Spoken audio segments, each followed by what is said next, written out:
भारतीय क्रिकेट में इस समय जिस खबर ने सबसे बड़ा तूफान खड़ा कर दिया है, उसने करोड़ों क्रिकेट प्रशंसकों को हैरानी और असमंजस में डाल दिया है। पिछले कुछ समय से लगातार हार, टीम चयन को लेकर उठते सवाल, खिलाड़ियों की खराब फॉर्म और टीम प्रबंधन की रणनीतियों पर हो रही बहस के बीच अब एक और सनसनीखेज सच सामने आ चुका है। भारतीय क्रिकेट कंट्रोल बोर्ड ने टीम इंडिया के लगातार निराशाजनक प्रदर्शन को देखते हुए बेहद बड़ा और कठोर फैसला ले लिया है। आयरलैंड जैसी कमजोर मानी जाने वाली टीम के खिलाफ सीरीज गंवाने के बाद इंग्लैंड के खिलाफ भी शर्मनाक हार ने बोर्ड के धैर्य की परीक्षा ले ली। करोड़ों भारतीय फैंस जिन्हें उम्मीद थी कि टीम जल्द वापसी करेगी, उन्हें लगातार मिल रही हार ने गहरा झटका दिया। इसी बीच बीसीसीआई ने गौतम गंभीर को हेड कोच के पद से हटा दिया है।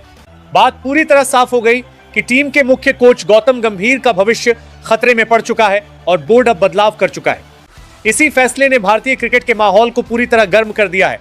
आखिर ऐसा हुआ कि जिस व्यक्ति को भारतीय क्रिकेट के भविष्य का सबसे मजबूत आधार माना जा रहा था, जिसके हाथों में 2027 तक टीम इंडिया को नई दिशा देने की जिम्मेदारी सौंपी गई थी, उसी को अचानक हटा दिया गया है। लगातार हार ही इसकी सबसे बड़ी वजह बनी है और इसके पीछे टीम चयन, खिलाड़ियों की भूमिका और बोर्ड के साथ मतभेद जैसी कई दूसरी कहानियां भी सामने आ चुकी हैं। आयरलैंड के खिलाफ मिली हार के बाद बीसीसीआई के भीतर गंभीर मंथन पूरा हो चुका था।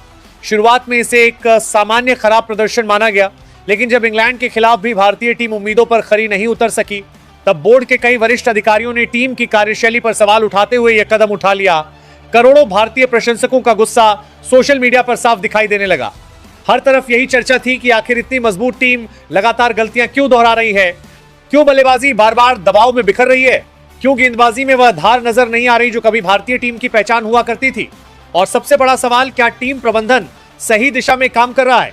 इन सवालों के बीच बीसीसीआई मुख्यालय में कई महत्वपूर्ण बैठकों का दौर पूरा हो चुका था। इन बैठकों में सिर्फ हार की समीक्षा ही नहीं हुई, बल्कि आने वाले बड़े टूर्नामेंटों की रणनीति पर भी विस्तार से फैसला ले लिया गया। बोर्ड का मानना था कि अगर अभी से बड़े फैसले नहीं लिए गए तो 2027 विश्व कप की तैयारियां भी प्रभावित हो सकती हैं। वहीं दूसरी ओर यह बात भी सामने आ चुकी है कि गौतम गंभीर अपनी रणनीति और सोच पर पूरी तरह कायम थे। उनका मानना था कि टीम में जगह सिर्फ प्रदर्शन के आधार पर मिलनी चाहिए, चाहे खिलाड़ी कितना भी बड़ा नाम क्यों ना हो। दूसरी तरफ बोर्ड के कुछ अधिकारी अनुभव और संतुलन को अधिक महत्व देने की बात कर रहे थे। यही मतभेद बड़ा विवाद बन चुके थे। कई घंटों तक चली बैठकों में माहौल बेहद तनावपूर्ण हो चुका था। दोनों पक्ष अपनी अपनी बात पर अड़े रहे। गंभीर का कहना था कि अगर उन्हें मुख्य कोच बनाया गया है तो क्रिकेट से जुड़े फैसलों में उन्हें पूरी स्वतंत्रता मिलनी चाहिए।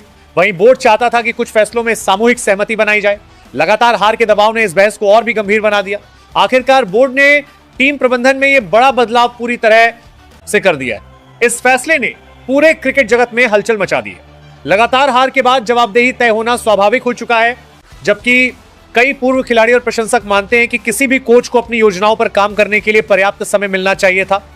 उनका तर्क है कि केवल कुछ खराब परिणामों के आधार पर बड़े फैसले लेना टीम के दीर्घकालिक हित में नहीं हो सकता। दूसरी ओर कुछ लोगों का मानना है कि भारतीय क्रिकेट में परिणाम ही सबसे बड़ी प्राथमिकता होते हैं और जब टीम लगातार हारती है तो बदलाव निश्चित होता है, और वही हुआ है। अब हर किसी के मन में एक ही सवाल है, भारतीय क्रिकेट में यह बहुत बड़ा बदलाव हो चुका है। अब टीम इंडिया की कमान आगे कौन संभालेगा? क्या कोई अनुभवी पूर्व खिलाड़ी अंतरिम जिम्मेदारी निभाएगा या फिर बोर्ड किसी नए चेहरे पर भरोसा जताएगा? आने वाले दिनों में इन सवालों के जवाब मिल सकते हैं, लेकिन फिलहाल भारतीय क्रिकेट में इस बड़े बदलाव का दौर पूरा हो चुका है और हर क्रिकेट प्रेमी की नजर बीसीसीआई के अगले आधिकारिक कदम पर टिकी हुई है।